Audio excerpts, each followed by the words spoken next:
On a appelé la direction de PPR pour savoir si elle pouvait recevoir une délégation.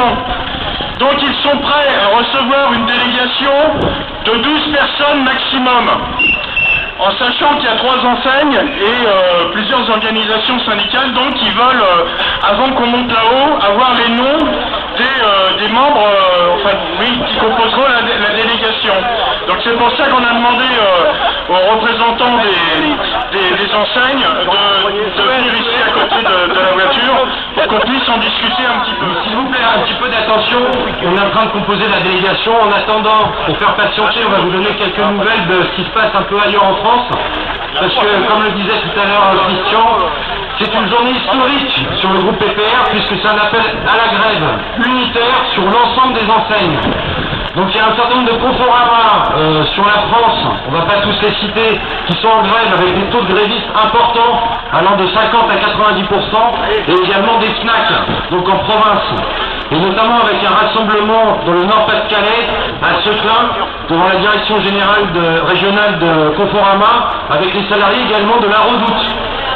Donc ça c'était important à signaler, et nous sommes tous effectivement sur les mêmes revendications, à savoir la suppression de ce plan de restructuration, donc des 800 suppressions d'emplois à Conforama, 400 à la FNAC et 672 à la Redoute, qui va mettre à mal effectivement l'entreprise, puisque je vous rappelle que l'opération de Pinot est purement financière, puisque les 412 millions d'euros reversés, 418 millions d'euros reversés aux actionnaires, c'est uniquement pour assurer la bourse qui a augmenté de 25% sur l'action PPR depuis le début de l'année, alors que parallèlement le CAC 40 a dégringolé de 20%. On voit bien que François-Henri Pinault a bien réussi son coup, et puis aussi rassurer les créanciers d'Artémis. Donc ça, cette vision à court terme pour nos entreprises, ça rend aussi l'investissement dans nos entreprises quasi nul. Et ça met éventuellement en péril nos entreprises sur leur viabilité économique, surtout en ce moment. Et bien entendu, qui paye la note? Les salariés par la suppression de leur emploi et aussi la dégradation des conditions de travail, puisque lorsque les salariés, puisque la baisse d'effectifs dégradera grandement les conditions de travail.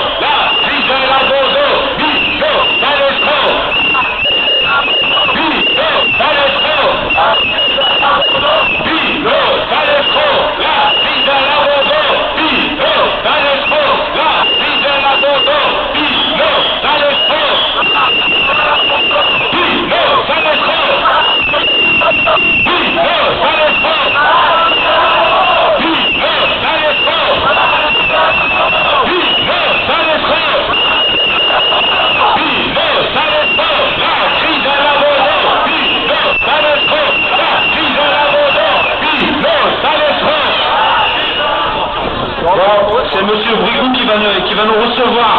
Je rappelle pour mémoire que ce type a été fut déjà directeur au niveau du groupe FNAC, et que ce personnage, évidemment, s'est distingué dans plusieurs plans sociaux, notamment sur le back-office qui a entraîné plus de 700 suppressions d'emplois. C'est juste sans vous donner un petit peu son palmarès.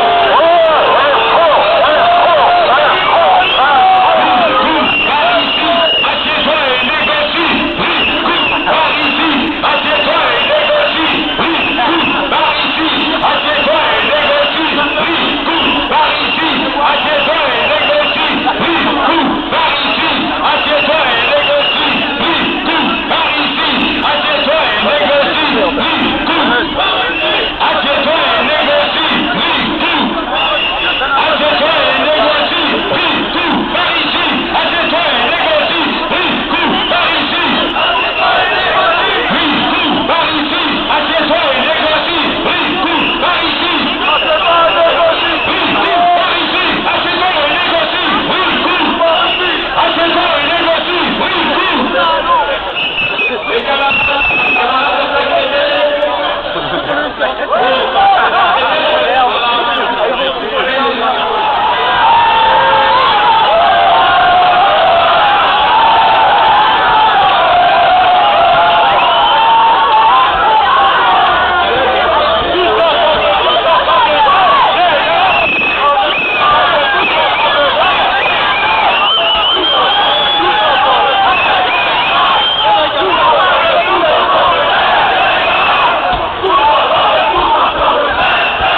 mal férié, ça